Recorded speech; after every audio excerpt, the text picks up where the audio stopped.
조금 더운 것 같아요, 그죠? 더운 여름날에 그 영육간의 강건함으로 하나님께서 지켜주실 줄 믿고 주의 이름으로 축복합니다. 네, 우리는 이제 시편의 여러 장르를 함께 살펴보고 있습니다. 첫 주에는 우리 탄식시를 살펴보았고요. 지난주에는 감사시를 살펴보았습니다. 이제 탄식시를 통해서 우리는 이제 어려움과 고난 가운데 탄식 가운데 있을 때에 주님 앞에 어떻게 기도해야 할지를 살펴보았고, 또 감사시를 통해서는 우리가 하나님 앞에 어떻게 감사를 표현해야 하는지에 대해서 우리가 함께 살펴보았습니다. 오늘은 이제 시편의 마지막 편인데 150편이죠. 150편을 통해서 이 찬양시에 대해 살펴보려고 합니다. 찬양시는 이제 말 그대로 하나님을 찬양하는 시입니다. 근데 어떤 것을 찬양하느냐? 하나님의 높으심과 그 위대하심, 그의 긍휼과 자비와 사랑, 이런 하나님의 속성을 찬양하는 시가 바로 이 찬양시입니다. 시편이 이제 총 5권으로 이루어져 있는데요. 그 중에 이제 제 5권이 107편부터 150편입니다. 이제 총 44편이에요. 44편이니까 이제 각 권들마다 따져봤을 때 가장 많은 시가 수록되어 있는 책이 바로 이 제 5권입니다. 그런데 이 시편 제 5권에 이제 제가 지난주에 저희와 함께 살펴보았던 감사시와 이 찬양시가 꽤 많이 들어 있어요. 그런데 여러분, 이 감사시랑 찬양시를 조금 한번 생각해 보시면 좀 이제 닮아 있는 부분들이 굉장히 많이 있습니다. 지난주에 우리가 살펴봤었잖아요. 감사시 살펴볼 때도 찬양이라는 말이 꼭 들어가요, 그렇죠? 굉장히 많이 들어갑니다. 그래서 이렇게 하나님을 찬양하는 그런 요소들이 많이 있습니다. 그래서 감사시도 찬양시 아니냐 이렇게 얘기할 수도 있고요. 이제 뭐 굳이 이걸 꼭 나눠야 되느냐라고 생각할 수도 있습니다. 하지만 이제 두 장르 간에 조금 차이가 약간 있긴 해요. 그래서 우리가 어떤 차이가 있고 그것이 우리에게 어떤 또 의미를 주는지를 한번 좀 살펴보도록 하겠습니다.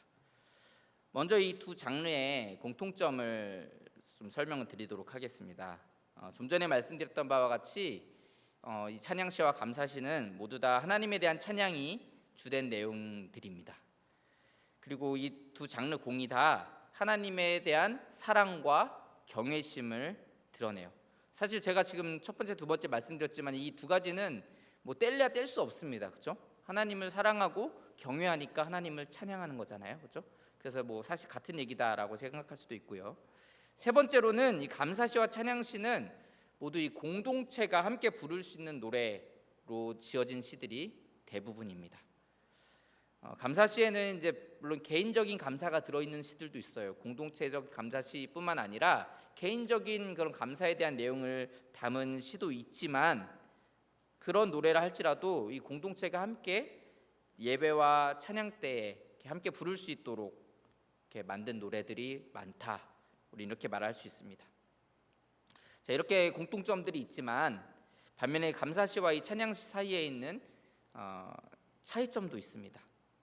가장 큰 차이점은 뭐냐면, 찬양시에는 어떤 하나님의 그런 구체적인 감사의 이유가 포함되어 있지 않다라는 거예요. 하나님을 찬양하는 데 있어서 어떤 구체적인 어떤 사건이라든지 어떤 그 감사의 제목이 포함되어 있지 않다라는 것입니다.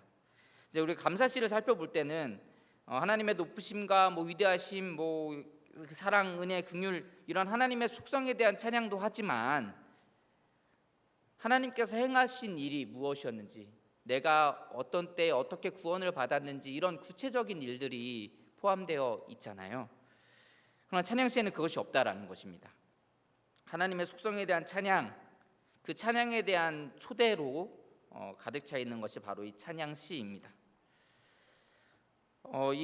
좀 예를 좀 들어볼게요. 지난주에 우리 감사시를 살펴봤잖아요. 이제 감사시를 살펴봤는데 138편, 지난주에 살펴봤던 이 138편 3절에는 이렇게 말합니다. 내가 간구하는 날에 주께서 응답하시고 내 영혼에 힘을 주어 나를 강하게 하셨나이다. 그러니까 고난당할 때를 회상하면서 그때 어떻게 나를 구원하셨는지에 대해서 말씀하잖아요. 그렇죠? 그렇게 그런 구체적인 사안을 떠올리면서 하나님께 앞에 감사를 표현합니다. 이런 것들이 이제 좀 더 뚜렷하게 나타난 곳을 좀 한 군데 더 보자면 이제 시편 107편을 보시면 돼요. 시편 107편은 저희가 다 읽지는 않겠지만 1절의 서론 후에 2절부터 하나님께서 이스라엘 백성들에게 행하신 일들을 계속해서 나열합니다. 그래서 이걸 이제 구속사시로 이제 구분을 하는 학자들도 있습니다.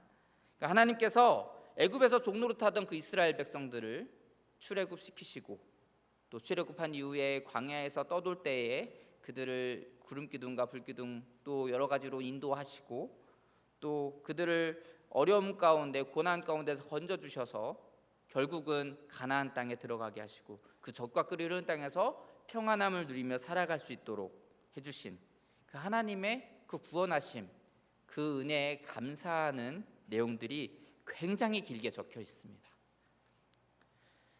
자, 이렇게 감사시는 감사에 대한 이유를 분명하고 구체적으로 언급합니다.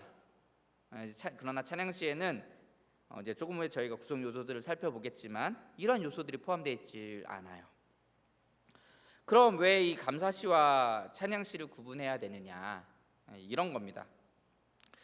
예를 들어서 우리가 어떤 특별한 일에 대해 감사해야 할 때가 있잖아요. 예를 들자면 누가 맛있는 음식을 대접해 주셨어요. 아니면 좋은 선물을 주셨어요. 아니면 내가 어떤 어려움 가운데 있는데 그 어려움 가운데 해결할 수 있는 방안들을 도와주셨어요. 도움을 주셨어요. 그러면 그런 부분들에 대해서 우리는 감사를 표현하죠. 잘 먹었습니다. 또 선물 주셔서 감사합니다. 잘 쓰겠습니다. 아니면 어려움 가운데 있었는데 그 도우심으로 제가 참 여러 가지 문제를 해결했습니다. 너무 감사합니다. 이렇게 표현을 하잖아요. 그럴 때 이제 우리는 이제 지금 말씀드린 것처럼 이렇게 해주셔서 감사합니다. 이런 구체적인 사안으로 인사를 하게 되죠. 또 어떨 때는 이런 구체적인 사안이 아니라 어떤 구체적인 사건이 아니라 보다 근본적인 이유로 감사해야 할 때도 있습니다. 우리가 이제 부모님을 생각할 때 그렇잖아요. 부모님이 물론 어떤 일들을 감사한 일들을 많이 해주셨죠, 그렇죠? 그런 일들에 감사하는 마음, 어떤 사건에 대해서 어떤 일들에 대해서 감사하기도 하지만 특별하게 어떤 일을 지금 저에게 해주지 않으셨다고 하더라도 우리는 부모님께 사랑을 표현하기도 하고 감사를 표현해야 하기도 하잖아요, 그렇죠? 그런 겁니다.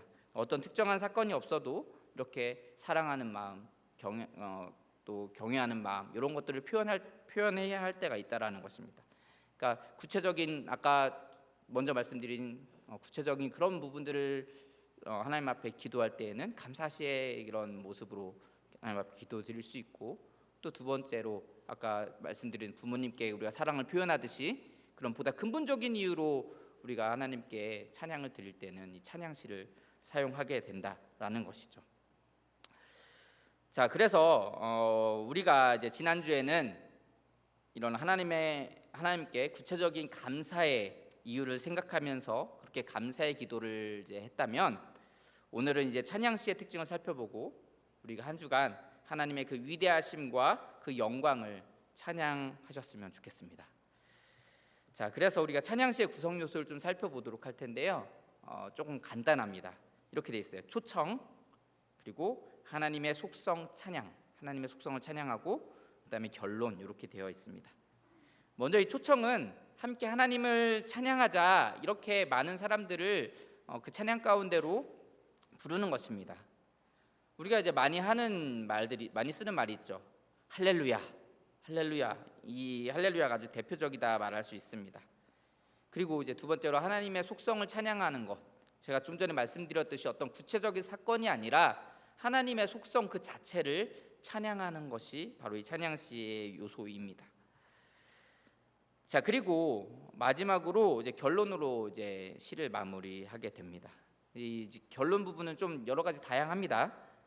다른 장르의 시들도 마찬가지긴 한데 이 결론은 어떤 시는 하나님께 요청을 하기도 하고 또 어떤 시는 하나님을 찬양하기도 합니다. 그리고 어떤 시는 특별한 행위를 이제 권고할 때도 있어요. 아까 방금 전에 말씀드렸던 할렐루야, 하나님을 찬양하라 이 말로 이제 끝내는 것도 있죠.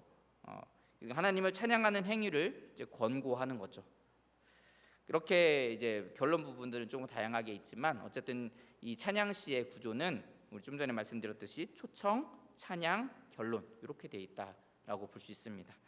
어떻게 보면 굉장히 이제 간단한 구조를 갖고 있어요, 그렇죠? 우리가 탄식시는 막 6가지 구성 요소를 받고 지난주에 우리 감사시 할 때는 뭐 5가지 또는 4가지 이제 구성 요소들로 이루어져 있다 이렇게 말씀드렸는데, 오늘은 이제 3가지 구성 요소로만 딱 정해져 있습니다. 자, 그런데 이 3가지 이제 구성 요소가 굉장히 간단하기 때문에 사실 이 찬양시가 짧은 시들이 꽤 많이 있어요. 짧은 시들이 좀 많이 있습니다. 오늘 우리가 함께 읽은 이 150편도 6절밖에 안 되잖아요. 물론 제가 뭐 이제 어느 정도 길이를 고려해서 이제 고르는 것도 있지만 찬양시 자체가 조금 짧은 찬양시들이 많다, 이렇게 볼 수 있습니다. 근데 이 짧은 구조 가운데서 이 찬양시는 구조적 반복이라는 특징을 가지고 있습니다. 구조적 반복이라는 특징을 가지고 있어요. 이게 무엇을 말하는 거냐면, 이 어떤 구절이나 운율, 그러니까 어떤 구성 요소 이런 것들이 반복해서 등장을 하는 거예요. 물론 이건 찬양시에만 나타나는 건 아닙니다. 다른 시들에도 나타나요. 시의 특징이라고도 볼 수 있습니다. 뭐 감사시 우리 저번 주에 살펴봤지만 감사시에도 이런 반복적인 구조들이 굉장히 많이 나타나는 걸 우리가 함께 봤었잖아요. 그런데 또 한편으로는 이렇게 구조적인 반복이 되는 이유 중에 하나가 뭐냐면, 이제 같이 함께 많은 사람들이 함께 부를 수 있는 찬양이기 때문에도 그래요. 제가 이 찬양시의 첫 번째 이제 요소가 아까 부름이라고 했잖아요. 초청이라고 했잖아요. 초청, 그렇죠? 초청. 그러니까 많은 사람들이 함께 예배 때 또는 하나님을 찬양할 때 이렇게 부르는 거예요. 그렇기 때문에 이렇게 반복되는 구절이 있으면 사실 같이 부르기도 좋고 또 재밌기도 합니다. 그런 이유 때문에 이 공동체가 함께 부르는 노래에는 어떤 특정한 구절을 반복하는 경우들이 많이 있습니다. 특별히 이 찬양시는 말 그대로 진짜 찬양하기 위한 시잖아요, 그렇죠? 그렇기 때문에 더더욱 이런 특징이 뚜렷하게 나타난다라고 말할 수 있습니다.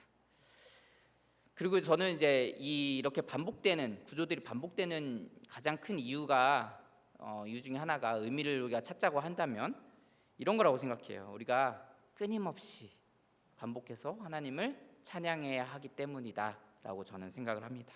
어쨌든 그런 의미들을 가지고 있다라고 저는 생각을 해요. 그래서 반복되는 이런 구절들이 많이 나옵니다. 자, 그러면 이제 오늘 본문을 이제 말씀드린 이 구성 요소에 맞춰서 함께 또 살펴보도록 하겠습니다. 이제 먼저 1절을 보시면 이렇게 시작합니다. 할렐루야, 그의 성소에서 하나님을 찬양하며 그의 권능의 궁창에서 그를 찬양할지어다. 할렐루야 이렇게 시작하죠. 할렐루야. 자, 이 할렐루야라는 말은 우리가 다 알다시피 하나님을 찬양하라라는 얘기예요. 하나님을 찬양하라. 그런데 이 말의 어근이 뭐냐면 할랄이라는 단어예요. 할랄. 이 할랄에 이제 2글자가 더 붙는 거죠. 2음절이 더 붙는데, 먼저 우라는 어미가 있어요. 우. 그래서 할렐에다가 이제 우를 붙이면 할렐루가 돼요. 할렐루가 되는 거예요. 근데 할렐루가 되는데, 이 할렐루 여기서 우는 이제 2인칭 복수를 의미하고요. 명령형이에요. 명령형. 2인칭 복수라는 거는 나, 너 이렇게 되잖아요. 너. 그렇죠? 너 할 때 이제 2인칭이 되는 거잖아요. 그리고 이제 복수기 때문에 너희들은 이렇게 되는 거예요. 너희들은 뭐해? 이제 명령이라고 했잖아요. 그리고 찬양하라 이렇게 되는 겁니다. 너희들은 찬양하라 이렇게 되는 거예요. 할렐루라는 말은 그래서 너희들은 찬양하라 이렇게 번역하는 게 이제 직역하면 이렇게 된다는 겁니다. 그래서 이제 누가 찬양하느냐, 그러니까 함께 찬양해야 된다라는 거예요. 복수라고 했잖아요, 그렇죠? 여러 사람이 함께 찬양해야 되는 겁니다. 자, 너희들은 찬양해야 된다 이렇게 명령을 하고 있습니다. 그리고 뒤에 마지막에 붙은 말은 이제 야라는 말이죠. 야, 요거는 야훼, 우리가 여호와라고 하잖아요. 여호와, 그 여호와의 이름을 이제 줄여서 야 이렇게 부릅니다. 그래서 할렐루, 너희는 찬양해야 된다. 누구를? 여호와를. 요 뜻이 할렐루야의 뜻입니다. 자, 그래서 너희는 여호와를 찬양하라라는 말로 시작을 하는 거예요. 그러니까 초청의 의미를 가득 담고 있죠, 그렇죠? 자, 모여서 너네는 지금 찬양해야 된다. 누구를? 여호와를 찬양해야 된다. 이렇게 얘기하는 겁니다. 자, 그런데 어디서 찬양하느냐? 그의 성소에서, 그의 권능의 궁창에서 찬양하라 이렇게 말씀합니다. 그러니까 성전에 모여서 하나님의 그 영광을 바라보면서 하나님을 찬양하자 이런 뜻이에요. 그러니까 우리 함께 모여서 하나님의 그 영광 가운데서 하나님을 찬양하자, 이렇게 이스라엘 백성들을 초청하고 있는 것입니다. 자, 그리고 이어서 2절에는 하나님의 능력과 그 위대하심을 언급하면서 찬양하라, 이렇게 명령을 합니다. 2절을 볼까요? 그의 능하신 행동을 찬양하며 그의 지극히 위대하심을 따라 찬양할지어다, 이렇게 말씀합니다. 자, 그런데 이제 1절과 2절에서 찬양할지어다라는 이제 구절이 반복되고 있죠. 사실 이게 개역개정 성경에는 1절에만 그를 찬양할지어다, 2절은 그냥 찬양할지어다 이렇게 돼 있잖아요. 그런데 이제 히브리어 성경을 보면 이 두 단어 모두 다 할렐루후 이렇게 기록이 돼 있어요. 할렐루후. 자, 아까 할렐루까지는 너희는 찬양하라라는 뜻이었고, 야는 여호와를 의미한다라고 했어요. 근데 여기서 말하는 이제 후는 그를이라는 뜻을 갖고 있어요. 그를. 그래서 아까는 여호와를 찬양하여라, 그렇죠?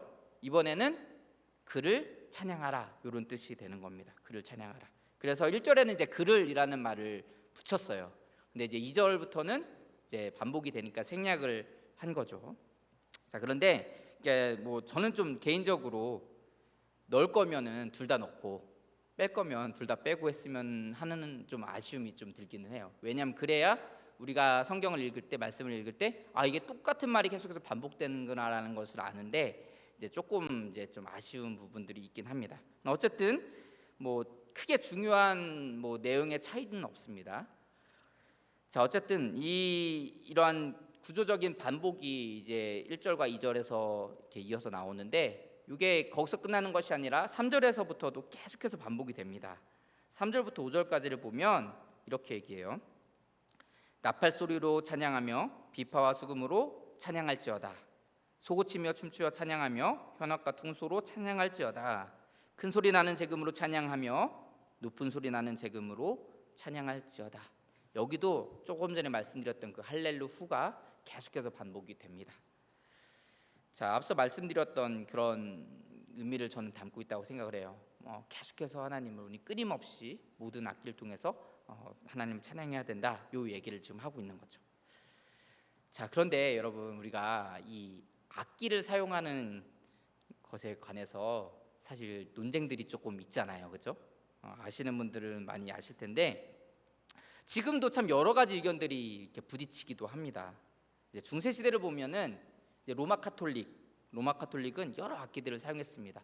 우리가 클래식이라고 부르는 그 음악들이 대부분 교회에서 쓰여진 음악들이었잖아요. 굉장히 웅장하고 멋진 음악들이 많이 사용되었습니다. 많은 발전들이 있었고요. 자, 그런데 이 종교개혁 시기에 칼빈은 교회에서 이러한 음악적인 요소들을 배제하려고 했어요. 심지어 오르간도 쓰면 안 된다고 하고요. 시편에 있는 것들로만 찬양해야 된다라고 하고, 음도 막 이렇게 우리가 멜로디가 있잖아요. 우리가 부르는 찬양들은 그냥 단음으로 불러야 된다. 굉장히 좀 어떻게 보면 무서울 수도 있어요, 그죠? 그렇게 칼빈은 얘기했습니다. 지금도 이제 막 그런 얘기들을 하시는 분들도 있어요. 지금도 있습니다, 여러분. 왜 그러냐면 칼빈은 우리가 그런 어떤 음악적인 요소에 취해서 우리가 진정으로 하나님을 찬양하고자 부르는 노래가 아니라 그냥 그 음악적인 요소들이 좋아서 부르는 그 찬양이 될까봐 그것을 우려해서 그것을 이제 경계하기 위해서 이렇게 음악적인 요소를 배제하고 이제 오로지 오르간도 쓰지 않게 하고, 이렇게 오로지 하나님을 그냥 정말 우리 마음만으로 찬양해야 된다, 이렇게 얘기했던 거예요. 자, 이 로마 카톨릭 교회들이 이제 미학적인 요소라든지 이런 음악적인 요소들로 성도들을 이제 사로잡으려고 했던 것들이 참 많이 있었거든요. 이제 제가 이제 2017년에 그 로마 바티칸에 있는 이제 베드로 성당이라는 곳을 가봤습니다. 이 바티칸에 있는 베드로 성당을 가봤는데요. 네, 사진을 보시면 뭐 좀 잘 표현은 많이 되진 않지만 직접 가보면 정말 입이 딱 벌어지더라고요. 그러니까 밖에서는 몰랐어요. 밖에 있을 때 몰랐는데 딱 들어가니까 그냥 입이 딱 벌어져요. 너무너무 웅장하고요, 너무너무 멋있고, 그러니까 사람들이 생각할 때 여기가 진짜 성스러운 곳이구나 라고 생각할 만한 그런 곳이더라고요. 사실 저는 이제 로마 카톨릭에 대한 반감이 있습니다. 반감을 가지고 있어요. 근데 반감을 가지고 저곳에 들어갔는데도 불구하고 와, 멋있다 이렇게 되는 거예요. 그런데 그냥 뭐 반감이 아니라 이제 좋은 마음을 가지고 들어간 사람들은 어떻겠어요? 야, 여기가 진짜 성스러운 곳이구나. 여기가 진짜 성소구나. 이렇게 생각할 수 있지 않겠습니까? 여러분, 이 베드로 성당을 짓기 위해서 엄청난 돈이 들어갔어요. 이 당시에는 베드로 성당뿐만 아니라 당시 이제 로마 교회들을 여러 성당들이 어떤 걸 했냐면 이 교회 안에 이제 당대 유명한 화가라든지 뭐 조각가라든지 이런 미술가들을 불러가지고 그림도 그리게 하고 또 조각상도 세워놓고 막 이렇게 했습니다. 그러니까 멋지게 꾸며놓은 거예요. 왜냐하면 그런 것들로 이 성도들을 현혹하려고 했던 거예요. 그것들로 성도들의 마음을 환심을 사고자 했던 겁니다. 자, 그것의 끝판왕이 바로 지금 좀 전에 보여드린 이 베드로 성당이라는 거예요.